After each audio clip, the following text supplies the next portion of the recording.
हमारी बॉडी के लिए जो सबसे इंपॉर्टेंट मिनरल है वो कैल्शियम नहीं है, वो जिंक नहीं है, वो आयरन नहीं है, वो आयोडीन नहीं है, वो पोटेशियम नहीं है, वो सल्फर नहीं है, बल्कि ये जो एक इंपॉर्टेंट मिनरल है ये हमारी बॉडी में 300 से ज़्यादा फंक्शंस में इस्तेमाल होता है। हमारी बॉडी इसके बगैर एनर्जी नहीं बना पाती। हमारा मसल्स का जितना सिस्टम है वो इसके बगैर नहीं चल सकता।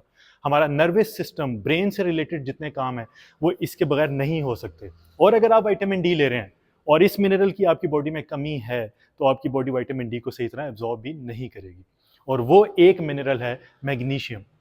अब मैग्नीशियम की बहुत सी फॉर्म्स हैं, मैग्नीशियम ऑक्साइड है, मैग्नीशियम सिट्रेट है, मैग्नीशियम कार्बोनेट है, इस तरह की बहुत सी फॉर्म्स हैं, लेकिन इनकी एब्जॉर्प्शन हमारी बॉडी में अच्छी नहीं होती।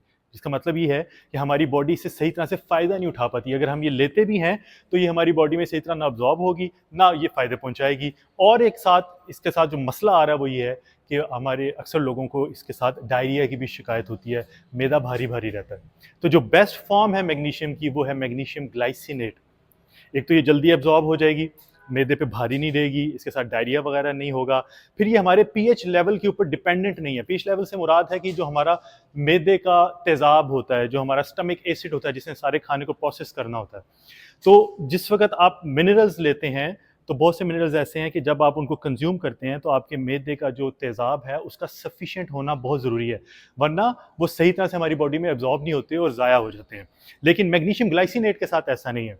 इसका मतलब ये है कि चाहे आप यंग हैं या चाहे ओल्ड हैं, क्यों? क्योंकि जब हम बूढ़े होते हैं तो हमारे जो मैदे का तेज़ाब है वो आहिस्ता आहिस्ता कम होता जाता है। तो बूढ़े लोग भी, चाहे वो 50 साल के हैं, 60 साल के हैं, 70 साल के हैं, अगर वो भी मैग्नीशियम ग्लाइसिनेट लेंगे तो मैग्नीशियम ग्लाइसिनेट उसी तरह उनको फ़ायदा देगी जैसे एक यंग बंदे को देगी। तो अगर आप 2 हफ्ते तक मैग्नीशियम ग्लाइसिनेट इस्तेमाल करेंगे तो क्या होगा? सबसे पहले तो आपका जितना मसल्स का निज़ाम है रिलैक्स हो जाएगा, जितना नर्वस सिस्टम है, जितना आपका ब्रेन से रिलेटेड काम है वो रिलैक्स हो जाएगा। आप उसमें बड़ा सुकून महसूस करेंगे, आप अपने आप को बहुत एनर्जेटिक फील करेंगे।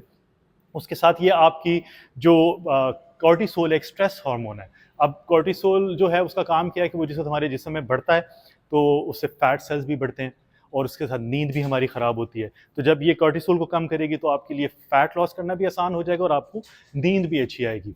फिर ये आपकी बॉडी से इन्फ्लेमेशन को कम करने में मदद करती है, इंसुलिन की रेजिस्टेंस को कम करने में मदद करती है, ब्लड प्रेशर को कम करने में मदद करती है। मसल क्रैम्प्स का अगर मसला है वो ख़त्म हो जाएंगे। ये हमारी बॉडी में जो कैल्शियम है उसकी एब्जॉर्प्शन को उसको सही तरह से रेगुलेट करने में मदद करती है। यानी जितनी कैल्शियम इस्तेमाल होनी है वो इस्तेमाल होगी, जो एक्सेस होगी उसको बॉडी से निकालने में मदद करेगी, जिस वजह से किडनी स्टोन्स का जो है ख़तरा वो भी नहीं होगा। और अगर आप एक्सरसाइज करते हैं तो आपके मसल्स की रिकवरी के लिए ये एक बहुत बहुत इंपॉर्टेंट है और मैं खुद इसको इस्तेमाल करके इसके फ़ायदे को देख चुका हूँ। तो जो बेस्ट टाइम है इसके लेने का वो मैं तो रिकमेंड करूँगा रात को सोने से पहले, बिफोर बेड आप इसको लें। 500 mg इनफ है स्टार्टिंग में डोज।